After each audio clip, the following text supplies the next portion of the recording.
Hi everybody, welcome to today's video. இன்னைக்கு நம்ம சைனாவை பற்றி ஒரு சின்ன அப்டேட்டு.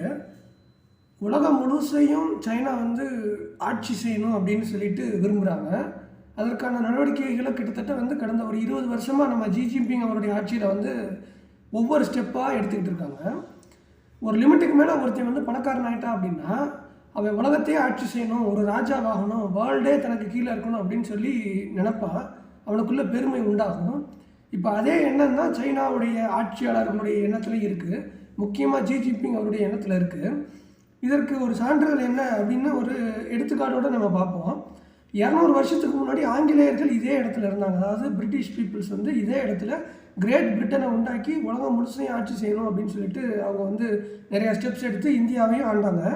கிட்டத்தட்ட 200 வருஷம் இந்தியா ஆங்கிலேயரிடம் அடிமைப்பட்டு கிடந்துச்சு. உலக வரைபடத்தை முழுவதும் பார்த்தோம் அப்படின்னா அதில் இங்கிலாண்டோட அந்த சைஸு ரொம்பவும் சின்னது, ரொம்ப ரொம்ப ரொம்ப குட்டி. அப்போது இவ்வளோ சின்ன இங்கிலாந்து, யுனைடெட் கிங்டம் எப்படி இந்தியாவை விட, அதாவது இந்தியா மாதிரி தன்னை விட மிகவும் பெரிய நாடுகளை கைப்பற்றி ஆட்சி செய்தது, எப்படி இந்த அளவுக்கு அவங்களால செய்ய முடிஞ்சது அப்படின்னு நம்ம கொஞ்சம் பாஸ்ட்டை ரீவைண்ட் பண்ணி பார்த்தோம் அப்படின்னா அவங்க என்னெல்லாம் செஞ்சாங்க அப்படின்னா, ஃபஸ்ட்டு அவங்க செஞ்சது ட்ரேடு, வர்த்தகம், பிஸ்னஸ். முதல்ல ஆங்கிலேயர்கள் இந்தியாவுக்குள்ளே வரும்பொழுது ஒரு வியாபாரிகளாக ஈஸ்ட் இந்தியா கம்பெனிங்கிற பேரில் அவங்க உள்ளே வர்றாங்க. வியாபாரங்கிற முதல் ஆயுதத்தை அவங்க கையில் எடுத்து அதுக்கப்புறம் நம்ம அகண்ட பாரத தேசத்தில் ஒற்றுமையே கிடையாது. தமிழனும் மலையாளியும் சண்டை போட்டுக்கிறான், தமிழனும் கன்னடனும் சண்டை போட்டுக்கிறான். ஸோ தமிழ் தெலுங்கு இப்படி பிரிவினைவாதம் பேசிக்கிட்டே இருக்காங்க. தமிழ்நாட்டில் இருக்க அநேகரே சமீப காலமாக நம்ம பார்ப்போம். முழுக்க நான் இந்தியனே இல்லை அப்படின்லாம் பிரிவினைவாதம் பேசக்கூடிய அநேகர் என்ன செய்கிறாங்க, இன்றும் இருக்கிறார்கள். ஸோ இந்த மாதிரி சூழ்நிலை தான் 200 வருஷத்துக்கு முன்னாடி இருந்தும் அது இருந்துக்கிட்டே இருக்குது. இதெல்லாம் ஆங்கிலேயர்கள் பார்த்துருக்காங்க. பார்த்துட்டு அவன் என்ன செய்யறான் அப்படின்னா, இவங்களை ஈஸியாக என்ன செஞ்சிடலாம், அடிமைகள் ஆக்கிடலாம் அப்படின்ட்டு. ஏன்னா இவங்களுக்குள்ள தான் ஒற்றுமையே இல்லையே அப்படின்னு நிறையா ஸ்டெப் எடுக்கிறான். அதில் என்னென்ன அவன் செய்கிறான் அப்படின்னா, இதை அவன் ஃபஸ்ட்டு கண்டுபிடிச்சி அதன் பின்பு கடைசியாக தான் அவன் அரசியலில் நுழைஞ்சு ஆட்சியை பிடிக்கிறான். நம்மையும் அடிமையாக ஆக்கிட்டான். ஸோ இதுதான் அவன் செஞ்சது. இப்போது இதே பாதையை, இதே ரூட்டை தான் சைனாவும் கடைபிடிக்கிறான். அப்படியே பிரிட்டிஷ் என்ன ரூட்டு அவன் ஃபாலோ பண்ணானோ அதே ரூட்டை இப்போ சைனா எடுத்திருக்கான். ஸோ சீனா இப்போது இதே பாதையை தான் சீன தேசமும் பின்பற்றி வருகிறது. அதாவது உலக வர்த்தகம், அதாவது ட்ரேடை ஃபஸ்ட்டு அவன் கண்ட்ரோல் பண்ணிட்டா உலகம் முழுவதையும் தங்கள் கட்டுப்பாட்டுக்குள்ளே கொண்டு வந்துடலாம் அப்படிங்கிற இடத்துக்கு அவன் என்ன செய்கிறான், போய் பகல் கனவு காண்டுக்கிட்டு இருக்கான். இதற்கு ஒரு சான்று என்ன நடந்திருக்குன்னா, நேற்று நடந்திருக்கு. என்னென்னா, ஜெர்மனியோட ஹாம்பர்க் அப்படிங்கிற போர்ட்டில் காஸ்கோங்கிற சைனா கம்பெனி 25% ஸ்டேக் வாங்கியிருக்காங்க. ஹாம்பர்க் போர்ட் அப்படிங்கிறது வேர்ல்டுலேயே நம்பர் 3 கண்டெய்னர் ஷிப்பிங் கண்டெய்னர் பிஸ்னஸில் நம்பர் 3 இருக்கக்கூடிய பெரிய போர்ட் அது. அந்த போர்ட்டை இவங்க வாங்கியிருக்காங்க. சீனாவுடைய கம்பெனி காஸ்கோங்கிற கம்பெனி வாங்கியிருக்காங்க. இதுக்கு ஃபஸ்ட்டு ஜெர்மனி அரசாங்கம் என்ன செய்யலைன்னா அனுமதி கொடுக்கல. இப்போ வேறு வழியே இல்லாமல் க்ரீன் சிக்னல் கொடுத்துட்டாங்க. சைனாவோட இந்த ஆக்ஷன்ஸ் இப்படி இவங்க மற்ற நாடுகளுடைய போர்ட்டையே விலக்கி வாங்குறதுக்கு இதுதான் ஃபஸ்ட்டு டைம்னு பார்த்தா இதுதான் ஃபஸ்ட் டைமா? இன்னும் மற்ற நாடுகளில் போயிட்டு போர்ட்டையே விலைக்கு வாங்குறாங்களே, இங்கே நம்ம ஸ்ரீலங்காவில் ஹம்மன் தோட்டா வாங்கின மாதிரி இதுதான் ஃபஸ்ட் டைமா அப்படின்னு பார்த்தா அப்படி கிடையாது. இதுக்கு முன்னாடி நிறையா பல வருஷமாக இந்த வேலையை சீன அரசாங்கம் செஞ்சுக்கிட்டு இருக்காங்க. அதுக்கு ஒரு சில உதாரணங்கள் பார்த்திங்கன்னா, கிரீஸ் நாட்டில் பிரேயஸ் போர்ட், ஏதென்ஸ் நகரில் உள்ள பிரேயஸ் போர்ட்டை 100% வாங்கிட்டாங்க.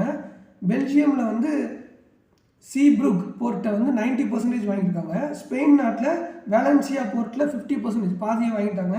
பில்பே போர்ட்டை 40% வாங்கிட்டாங்க. இதே மாதிரி இட்டாலி, இப்போ ஜெர்மனி, ஏற்கனவே ஹம்பன் தோட்டா ஸ்ரீலங்கா, இந்த மாதிரி நிறையா வாங்கியிருக்காங்க. ஸோ சைனாவோட இந்த மாதிரியான மூவ்மெண்ட் ரொம்பவும் டேஞ்சர்னு உலக நாடுகள் நம்மளை என்ன செய்கிறாங்க, எச்சரிக்கிறாங்க. முக்கியமாக வெஸ்டர்ன் கண்ட்ரிஸ், யூரோப்பியன் கண்ட்ரிஸ் நம்மளை எச்சரிக்கிறாங்க. அதுலேயும் ஜெர்மனி ஹாம்பர்க் போர்ட் தான் நம்பர் 3. அது உலகத்திலேயே அது நம்ம முக்கியமாக பார்க்க வேண்டிய விஷயம். அதில் போய் ஒரு சைனா கம்பெனி 25% ஸ்டேக்ஸ் வாங்குறது ஒரு டேஞ்சர் சிக்னலாக கொடுக்குது. ஏன்னா சைனாவுடைய மாவோ செடோங் அவருடைய காலத்தில் பார்த்தோம் அப்படின்னா, அந்த மாவோ ஆட்சியில் தான் ஜின்ஜியாங் ப்ராவின்ஸ், அந்த உய்குர் முஸ்லீமை படையெடுக்கிறாங்க. அங்கே போய் படையெடுத்து உய்குர் முஸ்லீமை அவங்க அடிமைப்படுத்துகிறாங்க. தங்களுடைய மேண்டரின் மொழியை கட்டாயம் கற்கணும்னு சொல்லிட்டு அங்கே தங்கள் மொழியை புகுத்தி அந்த உய்கூர் முஸ்லீமை வந்து குரான் படிக்க விடாமல் அவங்களுடைய மத வழிபாடுகளை பின்பற்ற முடியாமல் உய்கூர் முஸ்லீம் அவங்க தனியாக லாங்குவேஜ் பேசுவாங்க. அந்த லாங்குவேஜை இனி வந்து அவங்க பிள்ளைகள் யாரும் பேச முடியாத அளவுக்கு அவங்கள டோட்டலாக ஸ்டாப் பண்ணி கிட்டத்தட்ட அடிமையாகவே மாற்றிட்டாங்க. இது ஒரு பக்கம். இன்னொரு பக்கம் டிபெட்டுக்குள்ளே நம்ம பார்டரில் இருக்கக்கூடிய டிபெட், நமக்கு சைனாவுக்கு பார்டர் வந்து பெரிய லெவலில் கிடையாது, டிபெட்டு தான் நமக்கு பார்டராக வரும். அந்த திபெத்து பகுதியை வந்து சைனா வந்து மாவோ செடாமுடைய காலத்திலே கைப்பற்றிட்டாங்க. அவங்களே படையெடுத்து என்ன செஞ்சாங்கன்னா அங்கே உள்ள மக்களையும் அடிமைப்படுத்தி டிபெட்டியன் லாங்குவேஜ்னு ஒன்று இருக்குது, அந்த லாங்குவேஜை கற்றுக்க விடாமல் அங்கேயும் வந்து மேண்டரினை புகுத்தி அவங்களுடைய சித்தாந்தத்தை புகுத்தி என்ன செஞ்சுட்டாங்க, அவங்களையும் முழுக்க அடிமைகளாக கிட்டத்தட்ட மாற்றிட்டாங்க. ஆனால் அட்டானமஸ் ரீஜியனில் இருக்குது, ஆனால் கிட்டத்தட்ட அடிமைகள் மாதிரி தான். ஹாங்காங் மாதிரி அவங்க வந்து சைனாவுடைய கண்ட்ரோலில் தான் இருப்பாங்க, ஒன் சைனா பாலிசி கீழே தான் வருவாங்க, தனியாக எதுவுமே செய்ய முடியாது.